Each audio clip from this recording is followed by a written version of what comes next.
안녕하세요. 오늘도 한국사를 재미있게 배워보도록 하겠습니다. 오늘도 배울 내용은 지난 시간에서 별로 달라지지 않았어요. 지난 시간에 외교관계에 대해서 배웠죠? 오늘도 외교관계입니다. 지난 시간에 조선 전기의 4대 교린 관계라고 하는 것을 배우셨을 텐데요. 그것을 지금부터 복습을 좀 해보도록 하겠습니다. 잠시만요. 네. 조선 전기의 대외관계를 4글자로 줄이면 뭐가 된다고 말씀드렸었죠? 4대 교린입니다. 네. 어느 나라에 대해서 4대 한다. 그렇지. 명나라에 대해서 4대 한다. 그래서 우리는 4대라고 하는 것을 하기 위해서 그 조공이라든지 책봉 관계를 맺었는데 조공은 일종의 공무역이었고 책봉은 그 지역을 다스리게 하는 것. 그래서 우리나라는 이것을 통해서 경제적인 실리를 얻었었다라는 얘기를 했습니다. 그 다음 교린 관계는 어느 나라에 대해서 그렇지 여진과 일본에 대해서 각각 교린 관계를 책정을 했었는데 교린은 뭐와 뭐를 동시에 하는 것을 교린이라고 부른다.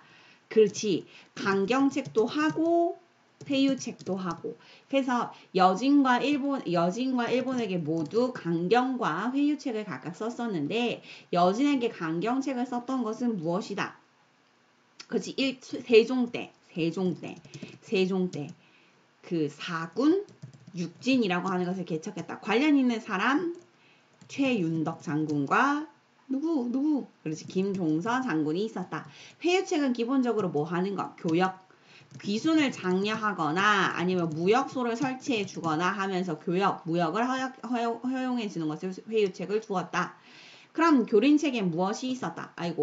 일본에게 그 강경책이 있었다. 무슨 강경책? 그치? 이것도 역시나 세종 때 어디를 대마도를 토벌했다. 관련 있는 사람 누구? 이종무 장군이었다.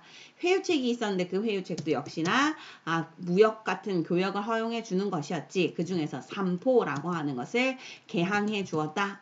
개항해 주었다. 삼포는 부산포, 연포, 제포라고 하는 것을 열어두었다. 이게 이제 4대 교린에 대한 내용이었지. 여기까지 이해하셨으면 좋았을 것. 그 다음 하나 더. 이제 임진왜란에 들어갈 건데 임진왜란 전에 여진이라든지 아니면 외구가 들어와서 을묘외변이라든지 삼포외란이라든지 이런 것을 벌이니까 외란 전에 만들어진 기구가 있었는데 그 기구의 이름이 땡땡사. 이름 되게 중요해서 별표 3개 치라 그랬는데 비변사. 이 비변사라고 하는 것은 외란 전에 만들어졌고 외란 중에 중요해졌다가 점점 비대해지고 변질되어서 어느 시기에 최악으로 안 좋아졌다. 세도 정치 시기에 가장 안 좋아졌다. 그러다가 언제 누가 이걸 없앴다. 그래서 흥선대원군이 요거 폐지시켰다라고 하는 것도 기억하셔야 되겠습니다. 자, 그러면 오늘 할 부분을 한번 가보도록 할게요. 자, 외란이라고 하는 것의 가장 기본, 이 사람들이 이제 등장을 하는데요. 요 이야기 하기에 앞서서 교과서에 있는 내용 빠르게 정리하고 가겠습니다. 16세기에 들어 북쪽에서는 여진족이 계속 쳐들어와 남쪽에서는 삼포외란이라든지 을묘외변 등의 외인들의 소란이 많이 일어나 그래서 여진족과 왜구 때문에 만들었던 기구 이 비변사라고 하는 거 별표 3개를 꼭 여기서도 같이 쳐주세요. 자, 그러고 일본이라고 하는 곳에서는 도요토미 히데요시가 굉장히 엄청난 일을 했지. 전국 시대를 통일했다. 그래서 그것을 자신의 불편 세력의 관심을 밖으로 돌리고 대륙 진출 야욕을 달성하기 위해 조선을 침략하는 임진왜란이라고 하는 것이 있었네. 요게 1592년에 있었던 거예요. 그럼 궁금하지 않으세요? 진짜 우리나라 사람들은 모르고 있었을까? 아니 어떻게 바본가? 왜 우리나라 사람들은 외란이 쳐들어오는 외란이 있는 것을 왜 몰랐어? 라고 생각하실 수 있는데요. 그때 이 두 사람이 관련된 이야기가 자주 나옵니다. 서인이었던 황윤길과 동인이었던 김성일이라고 하는 인물이 조선 중기의 문신이었는데 쌤 문신이 뭐예요? 타투? 아니지. 문신은 뭐야? 글 공부한 신하 2명이 있었는데 요런 말이죠. 그럴 문에 신하 신자. 네, 문신이었는데 이 둘이 어디를 가냐면 일본으로 갑니다. 네. 일본으로 가서 이제 사신으로 가가지고 일본이 어떤 상태인가를 확인을 하면서 봅니다. 근데 이 두 사람이 의견이 각각 달랐다고 해요. 관련되는 영상이 있으니까 영상 하나만 보고 올까요? 1591년 3월 1일 일본으로 떠났던 통신사가 장장 12개월에 걸친 통신사 여정을 마치고 결과를 보고하기 위해 입궐합니다. 일본을 통일하고 새로운 정권의 수립을 축한다는 명목하에 심상치 않은 일본의 국정을 파악하라는 임무를 부여받았던 통신사는 귀국 보고에서 한약의 다른 보고로 조정을 다시금 혼란에 빠뜨린다. 정사, 대체 일본의 정세가 어땠길래 틀림없이 외변이 날 것이란 장계를 보낸 것이오. 통신수길이라는 자는 눈빛에 광채가 깃든 것이 담략과 지략을 갖춘 듯 보였사옵니다. 더욱이 전국을 통일한 직후라 자신감과 야심으로 가득 찬 것이 금방이라도 조선으로 쳐들어올 듯하여 싸웁니다.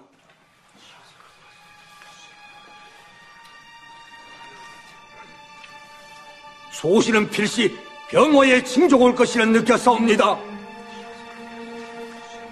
그렇지 않사옵니다. 왜군의 시위 올 것 같지 않고 온다 해도 걱정할 것이 못되옵니다. 게다가 쥐 같은 풍신수길의 눈에 광채라니요. 일본 관백 풍신수길의 행동 거지는 분명 과장되고 허세에 가득 차 있었사옵니다. 결코 허세가 아니었사옵니다, 전하. 정사는 저들의 허풍에 겁을 먹은 것이옵니다, 전하. 진정 군사를 일으킬 저희가 있다면 은밀하게 움직입니다. 이는 우리와 지위를 대등하게 하기 위한 외국의 허세에 불과하옵나이다, 전하.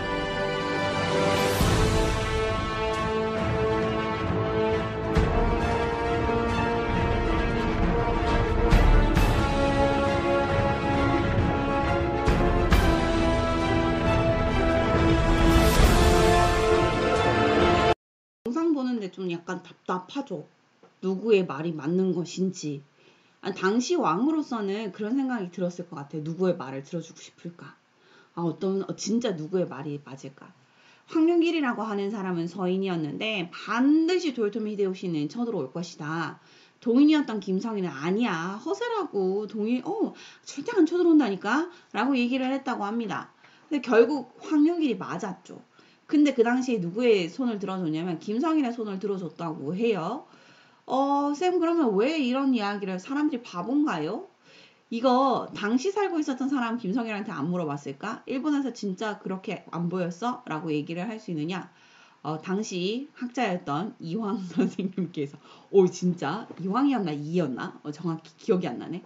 이 선생님이 물었나? 이황 선생님이 물었나? 김성일한테 직접 물었다고 해요. 자네 진짜 쳐들어올 걸 몰랐는가? 이제 나중에 그 외란 끝나고 나서인가? 네, 그러고 나서 물었대요. 그랬더니 이렇게 얘기했대요. 알고 있었다고. 쳐들어올 것 같았다고. 그런데 왜 사실대로 고하지 않았는가? 라고 한다면 당시 조선은 준비가 전혀 안 돼 있었다는 거지. 본인이 봤을 때. 근데 이렇게 아무것도 준비가 안 돼 있는 사이에 모두 다 한 목소리로 도요토미 히데요시가 쳐들어올 거라고 얘기하면 아주 패닉 상태가 될 것이고 나라가 제대로 굴러가지 않을 거라고 판단했다고 생각을 해서 얘기를 하지 않았다고 해요. 어쨌든 이 두 사람 모두 다 일본에서 봤을 때 심상치 않다라고 하는 것을 느꼈던 것 같습니다. 네. 자, 외란의 발발과 이제 극복 과정을 볼 건데요. 요거 시험에 전개 과정이 굉장히 자세히 등장을 하는데요. 우선 간단하게 훑어보면서 그 뒤에 자세한 내용을 한번 해볼게요. 자, 첫 번째, 왜군이 침입을 해왔어요. 그러고 나서 이딸은 실패를 하면서 선조는 의주로 피난을 갑니다. 그 중에 가장 중요하게 활약했던 인물, 그쵸, 이순신입니다. 아직도 수능에서는 이순신을 묻는 아주 간단한 초간단한 문제가 나오기도 하는데요. 이순신이라고 하는 인물의 대단한 점은 남해 제해권을 장악했다라고 하는 부분입니다. 즉 무슨 말이야? 그 당시에 남해 바다에 이순신이라고 하는 게 뜨면 이순신이 다스리는 배가 뜬다라고 하면 사람들이 벌벌 떨고 안심을 하는 우리나라 사람들, 일본인 벌벌 떨었다고 하죠. 그것을 통해서 전라도 곡창지대를 수호하고 황해를 통해서 물자를 보급하려던 왜군을 칼같이 차단하는 모습들이 보였다. 이게 이순신의 가장 위대한 부분이었지. 이순신 적어주시고요. 그 다음입니다. 의병이 등장을 하는데요. 의롭게 일어나는 사람들. 그죠? 익숙한 지형을 이용해서 전술을 활용해서 큰 타격을 입히는 사람인데요. 가장 대표적인 의병 한 명 적어둘까요? 경상도 지역에서 이분 빼면 습습하죠. 곽재우 장군님 되겠습니다. 곽재우 장군은 당시에 의병으로 활약을 했었는데요. 특히나 이분은 붉은색 옷을 입고 다녔다고 해요. 그래서 홍의, 붉은 홍자에 의복할 때 의자 써서 붉은색 옷을 입고 다니는데 게릴라 전투를 잘 하셨다고 해요. 평소 그 지역을 잘 돌아다니던 분이어가지고 익숙한 동네, 익숙한 지형을 잘 활용해서 게릴라 전술을 잘 활용했고요. 그에 따라서 큰 타격을 입혔다라고 얘기합니다. 자, 이렇게 의병이라든지 수군이라든지 의병과 수군의 잘 활동을 통해서 관군이 재정비할 수 있는 관군, 그러니까 정부군입니다. 정부군이 재정비할 수 있는 시간을 벌어주었고요. 자, 그러고 나서 이제 어느 나라가 들어오냐면 명나라의 지원군이 도착합니다. 우리나라에서는 명나라 지원군을 도와달라고 이야기를 많이 했었거든요. 그래서 진짜 들어옵니다. 이때 명나라 지원군이 들어와서 우리나라 감정은 엄청났다고 해요. 상대적으로 와 진짜 우리를 도와주기 위해서 오신 명나라 이렇게 생각하실 수 있는데요. 명나라는 어떤 마음으로 들어왔느냐? 순망치한의 느낌으로 왔다고 해요. 즉 뭐야? 야 이가 없잖아? 그러면 잇몸이 시려. 그럼 뭐해? 이가 없으면 안 되겠지? 그런 느낌으로. 우리나라에서 막지 않으면 자기 나라까지 쳐들어올 게 분명하니까 온 것이죠. 자, 그렇게 해가지고 이제 약간 개선장군처럼 우리나라에 들어왔고요. 이 명나라는 끝내 평양성을 탈환하는데 성공합니다. 그래서 조선과 명나라의 연합군이 평양성을 탈환하는데 아주 크게 영향을 주었고요. 그 다음 왜군이 경상도 해안지방까지 격퇴하는 모습이 보입니다. 자, 이렇게 안 좋아지니까 명나라하고 일본 사이에서 휴전회담을 하는데요. 여기에도 우리나라는 끼지 못했던 것 같아요. 근데 휴전협상의 내용이 아주 기가 찹니다. 가관입니다. 일본이 원했던 휴전회담의 내용은 이랬다고 해요. 야, 조선의 8도 중에서 3도를 떼줘. 그 3도가 어디일지 추측되시나요? 네. 제일 농사 잘 되는 조. 네, 그렇지. 전라도, 경상도, 충청도 이렇게 떼줘. 두 번째, 명나라의 공주하고 결혼하려니까 명나라 공주 줘. 그 다음에 우리나라 조선의 왕자들 줘. 이런 식으로 말도 안 되는 것들의 휴전 그 내용이 있었다고 해요. 그래서 휴전회담을 진행했으나 결렬이 되었고요. 그 결과 치러진 게 정유재란이 되겠습니다. 자, 그럼 여기서 제가 설명을 한 번만 더 할게요. 자, 임진왜란이라고 하는 것은요. 두 개로 나누어서 크게 설명을 해요. 첫 번째, 아주 크게 봤을 때 1592년에서 1598년까지 7년간의 전쟁. 네, 7년간의 전쟁 통틀어서 임진왜란이다 라고 부르기도 하고요.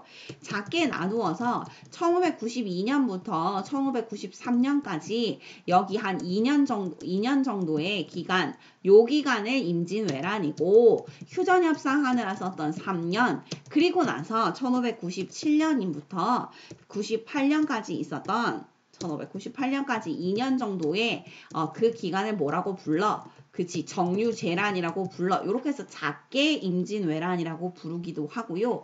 그 다음에 크게 부르기도 해요. 둘 다 사용하는 말이에요. 크게 7년간의 전쟁 혹은 작게 앞에만의 전쟁. 요거. 자, 정유재란, 정유년에 재차 외인들이 쳐들어왔었던 걸 정유재란이라고 부르는구나. 자, 여기에서 직산 전투하고 명량, 그 유명한 영화의 명량해전에서 왜군을 격퇴하였구나. 그 뒤에 도요토미 히데요시가 사망했다는 소식을 듣고 왜군이 재빠르게 철수하면서 임진왜란의 전개 과정은 끝났네. 이렇게 봐주시면 되겠습니다. 그런데 문제는 시험에 요즘 되게 디테일하게 나온다는 거예요. 그래서 여기 공간이 있으시면 발발하고 전개하고 영향 적은데 옆에다가 간단하게 좀 적어 볼 건데요. 전 좀 많이 적었으니까 이걸 통째로 적지 마시고요. 이거 빨간색 부분만 좀 기억을 해주시면 좋을 것 같아요. 자, 그럼 첫 번째 부산 진성 함락에 대한 내용을 가보도록 하겠습니다. 임진왜란은 1592년 우리나라 4월 14일에 부산 진성에 함락되면서 일본이 쳐들어왔었던 그때부터 부산 진에 있는 성에 함락 함락되면서 시작되었습니다. 정발은요 사람 이름이에요. 네, 정식 발매 요게 아니라요.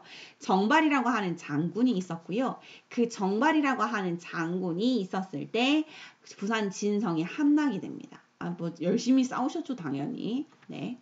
그다음 이건 그 다음 날 1592년 4월 15일에 송상헌이라고 하는 사람이 동래성을 잘 막아내려고 노력했었던 분인데요. 동래성까지 함락됩니다. 그래서 여기까지 하면은 이제 부산이 전체 다 함락이 된 거다라고 할 수 있습니다.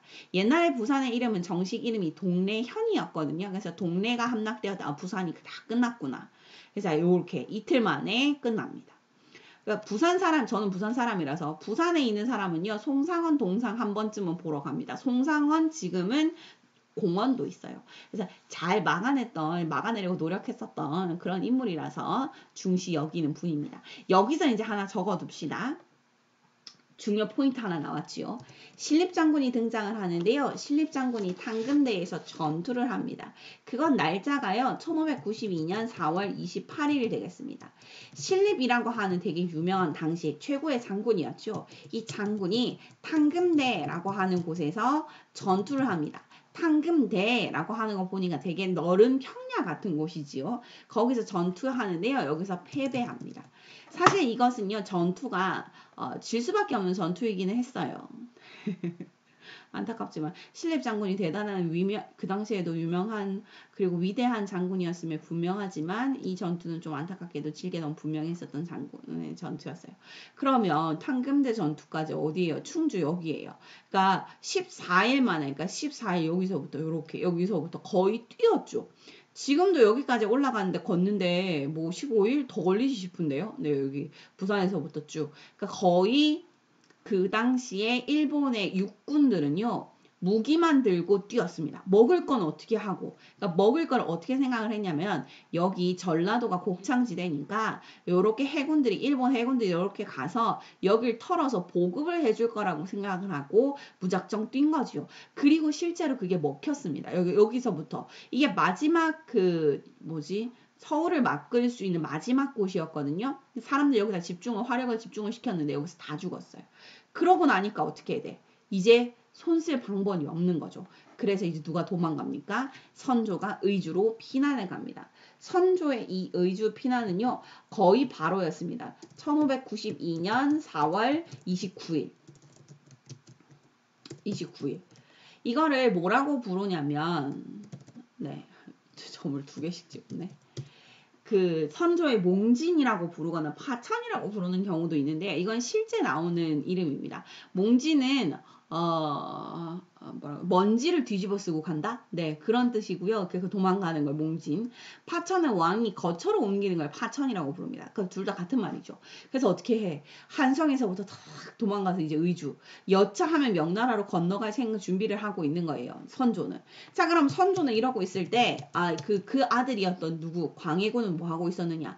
그가 전국을 돌아다니면서 이제 의병들을 막 일으켜 세우려고 하는 겁니다. 나는 살아야 하니. 그치, 선조의 입장에서는 당연히 그러하죠. 그러한 내용을 담고 있는 드라마나 영화는 많이 있는 것으로 알고 있습니다. 그리고 우리나라는 선조를 굉장히 안 좋아해요. 선조는요, 제가 봤을 때 임진왜란을 그러니까 임진왜란이라고 하는 것을 만나지 않았으면 굉장히 뛰어났을 수도 있는 인물이에요. 그리고 사실 이 사람 인복이 굉장해요. 당시에 뭐 이황도 있고 이이도 있고 이순신도 있고 그다음에 유성룡도 있고 정말 엄청난 사람. 여기 보세요. 지금 장군들이 얼만큼 등장을 하는지. 그러니까 선조는 대단한 인물이었을 수도 있어요. 임진왜란을 만나지 않았으면. 자, 이렇게 해서 의주로 피난을 가고요. 자, 그러고 나서 이제 등장하시는 분이 누구냐? 이제 이순신이랑 아까 그 의병에서 등장하시는 분이 누구예요? 그 곽재우 장군이 이제 등장을 하는 겁니다. 이순신 이순신 장군. 선생님 밤에 찍으니까 이렇게 막 헛말이 나오네요. 이순신 장군이요. 선조의 의주 피난을 4월 11일 날 시작해서 6월 11일 날 거의 마무리가 되었고 이순신 장군의 한산도 대첩이 7월 8일에 있었다. 한산도 대첩. 요런 식으로. 지금 순서 보이세요? 신립장군, 선조의 의주 피난, 이순신. 요거 순서대로 있구나. 요거 봐두셔야 돼요. 색깔이 없더라도 선조의 의주 피난도 적어주셔야 됩니다. 신립장군의 탕금대 전투 패배, 의주 피난, 그 다음에 한산도 대첩까지 적으셨을 거라고 생각합니다. 그 다음에는요, 진주에서 있었던 진주 대첩이 있습니다. 1592년 10월 10일입니다. 김시민 장군이라고 하는 분은요, 장군이었으니까 당연히 국가의 관군입니다. 시민이니까 시민이네 의병이었겠구나. 아니에요. 이분 장군입니다. 진주에서 크게 이겼는데요. 이게 진주 대첩이라고 부릅니다. 네, 진주 대첩. 진주에 이때 유명한 기생 한 명 등장하는 거 혹시 아시나요? 논계라고 하는 그 당시에 기생이 있었는데요. 진주에서 일본의 외장을 꼬셔서 같이 자살하는 것으로 마무리했었던. 그래서 진주에 계신 분들은 아실 텐데 진주에 가면 논계 바위가 있습니다. 아직도 유명한 여인네 바위. 그 다음에 이렇게 해서 지금 그 해가 거의 끝나고요. 1593년이 되면은 조명연합군이 평양성 전투에서 승리하는 장면이 등장합니다. 요렇게 조명연합군 평양성 탈환 요렇게. 그 다음에 이제 권율 장군이라고 하는 분이 등장을 하는데 권율 장군이 1593년 2월 12일에 권율 장군이 등장하고요. 행주 대첩에서 승리하는 모습이 보입니다. 조명연합군은 1월 9일이고요. 요렇게 요 순서는 다 알아두셔야 되겠습니다.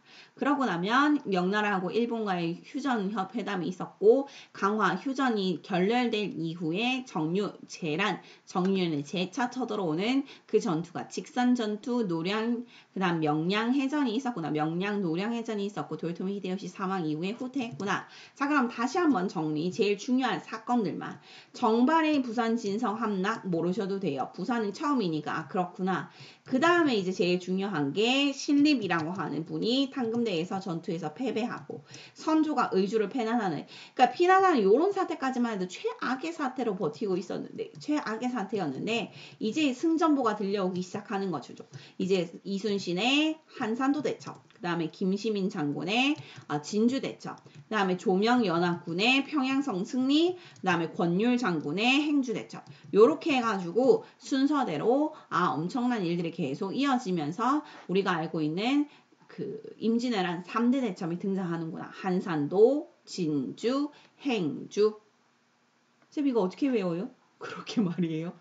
한산도, 진주, 행주, 한진행. 네, 요렇게 봐주시면 되고요. 중간에 조명연합군 등장하는구나. 요거 순서 봐두셔야 된다라고 하는 거 말씀드립니다. 자, 그러면 임진왜란 발발 이후에 이제 극복 상황을 좀 보려고 하는데요. 당연히 우리나라에서 인구가 감소하죠. 7년을 전쟁했는데 농토 황폐. 당연하죠. 인구랑 농토는 황폐해집니다. 지금 보세요. 그 코로나19 때문에 우리가 지금 몇 달을 쉬었어요. 그니까 2월 중순부터 시작해서 터지기 시작했잖아요. 대구의 신천지, 그죠? 2월, 3월, 4월, 5월 지금 4달밖에 안 됐는데도 사람들 죽어나가지 않습니까? 근데 7년이에요. 그 당시에는 뭐 쌓아놓은 게 없죠. SNS 없어요. 국제무역 있을 리가 있나? 아는 게 없는데. 그러니까 인구 감소하고 농토가 황폐해졌을 때 사람들 죽어나는 거 엄청났을 겁니다. 그 다음에 문화재 소실 너무 당연하죠. 불 지르고 돌아다녔겠죠. 그 다음에 약탈했겠죠. 그래서 이때 당시에 우리나라의 문화재가 굉장히 많이 넘어갔다. 물론 일제강점기에도 많이 넘어갔지만 이때도 많이 털렸다. 그 다음에 사람들 납치해 가는 사람들도 되게 많았습니다. 네, 도자기 공들을 납치하는 모습이라든지 성리학자들이 납치되어서 일본의 성리학이나 도자기 문화가 굉장히 확산되는 모습이 보입니다. 신분제, 동요 일어날 수밖에 없죠. 양반네들이라고 하는 잘 해보나 나라를 지키기 위해서 나서는 건 우리밖에 없네 라고 하면서 신분제가 동요하는 것도 역시나 당연합니다. 이게 우리나라 상황이에요. 명나라 보도록 하겠습니다. 명나라는요, 우리나라에 막대한 전쟁 비용을 사실은 지금 학자들의 입장은요, 이렇지 않다고 봐요. 명나라는 거의 쇠퇴할 때가 되었다라고 보고, 국내의 사정이 이미 다 거의 끝나가고 있을 때 전쟁이 터지면서 전쟁 비용이라든지 국력 쇠퇴가 아주 그냥 같이 톱니바퀴 돌아가면서 그쵸. 그렇게 발생을 한 거지 실제로 명나라가 전쟁한다고 그렇게 크게 국력 훼손이 되었을 것 같지는 않다고 학자들이 얘기를 합니다. 자, 여진이 성장을 하면서 후금이 건국이 되는데요. 이거 고려시대에 배웠었던 여진, 네, 혹시 기억나시나요? 고려에 여진이 쳐들어왔을 때 윤관이 막아냈고 그것을 막아내기 위해서 별무반을 만들었고 별무반을 막아내서 동부 구성을 쌓았고 그 여진입니다. 그 여진족이 후금을 만들었다라고 하는데요. 여진족 같은 말로 혹시 만주족 등장하더라도 같은 민족이라는 거. 이 여진족이 등장을 하고 이가 후금이 세웠고 후금이라고 하는 나라가 나중에 이름을 바꿔서 맑을 청자 네, 맑을 청자 맞죠? 맑을 청자를 쓰게 되면서 청나라가 되는데요. 명청 교체기가 일어났구나 라고 해서 요거 교체기 알아두시면 되겠습니다.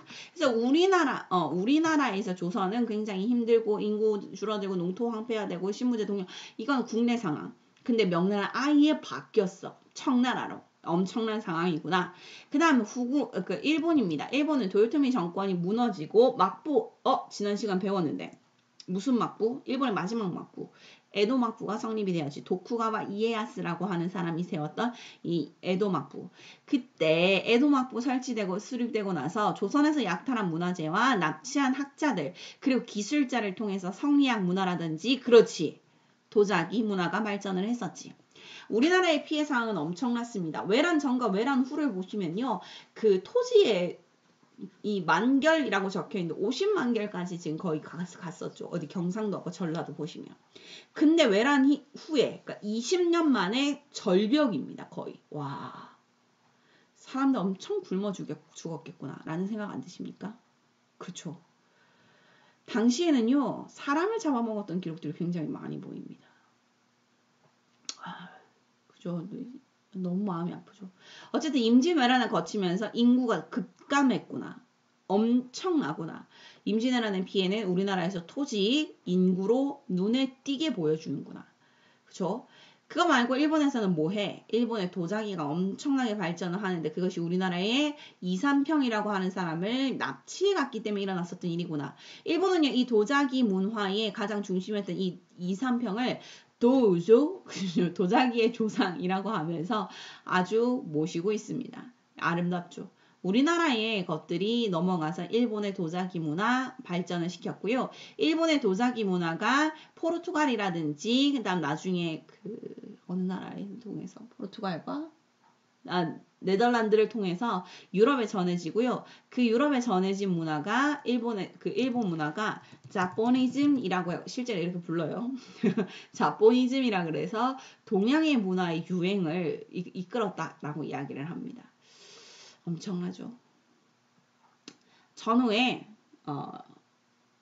요거는 다음 시간 해야 될 것 같은데. 네. 전후 이야기는 다음 시간 해도 될 것 같아요. 네. 그러면 지금부터 문제를 좀 풀어보도록 하겠습니다. 27페이지 문제를 좀 풀어볼게요. 문제풀이 가보도록 하겠습니다. 네. 에헤이. 자, 다음 일기에 훼손된 부분에 해당하는 시기에 사실로 옳은 것은 훼손됐대요. 임진년 땡땡년 땡땡월. 왕은 세자에게 평안북도 관계로 가서 혼란한 전국을 안정시키고 수습하라고 하였다. 그 후 왕은 의주로 향하였고 세자는 강계로 향하였다. 왕은 누구요? 여기서 선조. 자신의 그다음에 세자는 누구요? 광해군. 네, 그 상황입니다. 그래서 임진년, 다음에 계사년이네요. 조명연합군이 평양을 탈환했다는 소식이 분조에 들려왔다. 분리된 조정이란 뜻입니다. 네. 그다음에 평양성의 탈환은 전쟁의 국면을 전환하는데 아주 매우 큰 값진 승리였다. 그 사이에 들어갈 게 무엇일까요? 네. 그러니까 선조에 피난하고 조명연합군이 평양성을 탈환했다라는 이야기 하고 그 사이에 들어갈 거 한번 볼까요? 1번 조선 이순신이 한산도 대첩에서 승리했다. 정답은 요건데요. 네. 정발이 부산진성 전투에서 전사했다. 이거 제일 처음 사건. 네. 휴전회담의 결렬로 정류 제란 이건 뒤에 있는 일이죠. 1597년 정유년. 그다음 요 두 개는요 한참 뒤의 일이에요. 4번은 볼게요. 명예 요청으로 강웅림의 부대가 파견되었다. 요거 광해군 때 일입니다. 이게 1618년에 있었던 광해군의 중립외교에 등장하는 내용입니다. 다음 5번 정봉수와 이립이 의병을 이끌고 활약하였다. 요거 정묘호란이 있었던 그때의 일입니다. 1627년. 그러니까 다음 시간에 배우게 될 내용이 되겠네요. 어렵습니다. 요건 뭐 엄청 쉬워요. 자, 이 기구는 무엇일까요? 외적의 지배를 대응하기 위해 설치되었다가 임진왜란을 거치면서 기능이 확대되어 국정 전반을 총괄하게 되었습니다. 비국, 주사라고 불린 이 기구는 무엇일까요? 비국? 주사? 뭘까요? 정답 몇 번? 1번이죠. 네, 비변사입니다. 의정부라고 하는 곳은, 그치, 의정부는 조선시대 최고 정무기관, 네, 의결기관, 기구. 조선의 최고 의결기구. 그런데 조선 후기가 되면서 비변사가 중요해졌고 의정부가 상대적으로 약화되었죠. 3번 교정도감은 누가 만든 거예요? 그렇지. 최충헌 뭐라는 거예요? 그쵸? 무신 정권 시기에 있었던 것으로 최충헌의 정치적 기반이 되었습니다. 도병마사는 고려시대의 최고 의결기구. 그쵸? 특히나 고려시대에 병마사들이 모여서 있었던 기구니까 국방을 담당하는 기구. 5번에 군국기무처라고 하는 것은요. 한참 뒤에 나올 내용이긴 한데요. 군국기무처는 1894년에 만들어진 기구로서 군국기무처는 1차 가보개혁 때 활동했었던 기구입니다. 네. 여기까지. 그 다음 21번입니다. 21번인데 23번 돼 있네. 가해사 다 학생이 발표한 전투를 순서대로. 이거 잘 나온다. 이거 순서. 자, 권율 장군이 행주산성에서 일본군에 승리하였대. 그 다음에 나는 신립 장군이 판금대 전투에서 패배했대. 그 다음에 이순신이 소수의 명령으로 명량해서 이순신 장군의 명량해전에 대한 이야기구나 라고 하는 거. 그럼 뭐가 제일 먼저야? 그치? 요거 위기상황. 신립 장군의 판금대 전투 이게 제일 처음. 그러고 나서 권율 장군의 행주대처 그 다음 이순신의 명량해전 요런 식이니까 나가다 몇 번? 그치? 몇 번입니까? 3번 되겠지요. 자, 그 다음 가에 대한 설명으로 옳은 것을 보기에서 골라봅시다. 변방의 이름 병조가 주관하는 거다. 그런데 근래 변방을 위해서 땡땡땡을 설치했고 변방과 관련된 모든 일을 실제로 다 장악하고 있습니다. 병조 판사가 참여하는 경우가 있기는 하지만 도리어 지엽적인 입장이 되어버렸고 참판 이하의 당상관은 전혀 일의 내용을 모르고 있습니다. 청컨대 혁파하소서. 무슨 기구에 대한 내용입니까? 비변사입니다. 비변사가 뭐 하고 있어? 너무 일을 많이 해. 실제로 일을 누가 해야 되는데? 병사들의 일은 병조에서 해야 되는데 지금으로 얘기하면 국방부에서 해야 되는데 국방부에서 일 안 하고 뭐 해? 비변사라는 기구에서 하고 있네. 그러니까 뭐 해? 혁파해요. 라고 하는 주장입니다. 혹시 여기서 지엽적이다 라고 하는 말을 모르시는 걸까봐 지엽적은 굉장히 원래 제가 좀 찾아볼게요. 잠시만요. 중요하지 않다라고 하는 겁니다. 그러니까 이 엽자가 제가 엽자인 걸로 알고 있거든요. 네. 본체에서 갈라져 나간 주요하지 않은이라는 뜻을 가진 게 지엽적이라는 겁니다. 그러니까 중요하지 않은 병조가 중요하지 않게 되었다라고 하는 이야기죠. 그럼 비변사에 대한 내용을 한번 봅시다. 기역, 왕명 출납을 맡은 국왕의 비서기관. 혹시 이거 기억나세요? 기역? 네, 이거 승정원입니다. 니은, 임진왜란 이후에 조직과 기능이 확대되었다. 그렇지, 이게 비변사요. 디귿, 조광조를 비롯한 사림의 권위를 혁파되었다. 이거 소격서입니다. 다음 리을, 세도정치 시기에 외척에 그렇지 세도정치 시기 아주 최악의 비변사야 아니요. 그러면 니은 리을이 되겠지요. 니은 리을 정답은 4번. 이렇게 해서 오늘 수업하시느라 수고 많으셨습니다.